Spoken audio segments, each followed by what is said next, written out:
اعوذ باللہ من الشیطان الرجیم، بسم اللہ الرحمن الرحیم۔ مولا کائنات حضرت امیر المومنین علی ابن ابی طالب علیہ السلام کے مجموعہ کلام نہج البلاغہ کے تیسرے باب کا 311 نمبر فرمان۔ وقال علیہ السلام، آپ علیہ السلام نے ارشاد فرمایا لأنس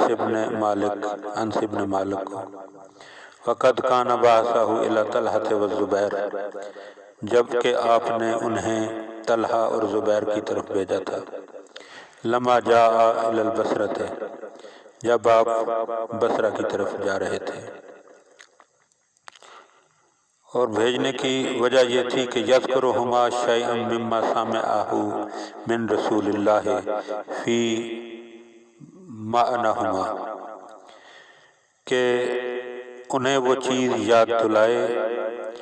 جبکہ وہ بات رسول خدا صلی اللہ علیہ وآلہ وسلم نے ان دونوں سے فرمائی تھی۔ تو جب فلوا ان ذالک فرجع الیہ، پس انس جو ہیں ان کے پاس گئے اور پھر آپ کی طرف واپس پلٹے۔ فقال انی انسیت ذالک کالامر، تو انس نے کہا کہ میں وہ بات بھول گیا ہوں کہنے۔ فقال علیہ السلام، تو آپ علیہ السلام نے ارشاد فرمایا ان کنت کاذبا فضربک اللہ بها بیضاء لامعۃ لتواریها الامامۃ، تو آپ نے فرمایا کہ اگر تم جھوٹ کہہ رہے ہو تو اللہ تمہیں اس جھوٹ کی سزا میں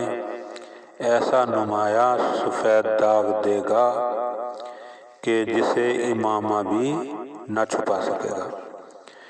تو مفتی جعفر حسین آل اللہ مقامہ فرماتے ہیں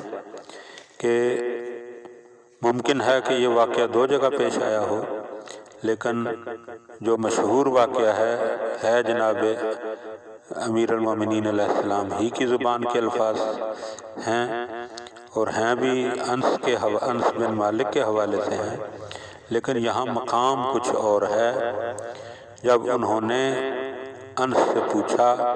کہ کیا تجھے غدیر کے موقع پر اللہ کے رسول نے جو فرمایا تھا کہ من کنت مولا ہو فعلی مولا ہو، کہ جس کا میں مولا ہوں اس کے علی ابن ابی طالب بھی مولا ہیں۔ اللہم والی من والا ہو وعادی من عادا ہو، اے اللہ اس کے ساتھ محبت کر جو علی سے محبت کرے، اور اس کا دشمن بن جا جو علی سے دشمنی کرے۔ تو جب انس سے یہ پوچھا تو انس خاموش رہے، اور جب اصرار کیا تو کہنے لگے کہ میں بوڑھا ہو چکا ہوں اور اب میری یادداشت کام نہیں کر رہی۔ تو اس موقع پر مولا کائنات نے فرمایا تھا کہ اگر تو جان بوجھ کر یہ کر رہا ہے، یعنی تجھے یاد تو ہے لیکن تو جھوٹ بول رہا ہے، تو پھر اللہ تجھے ایسے سفید داغ میں یعنی برس میں مبتلا کرے گا، تیرے چہرے پر برس ہو جائے گی، اور اس کے بعد تیرا امامہ بھی اس داغ کو چھپا نہیں سکے گا۔ اور تاریخ کہتی ہے کہ واقعتاً پھر انس بن مالک کو بعد میں برس ہو گئی تھی۔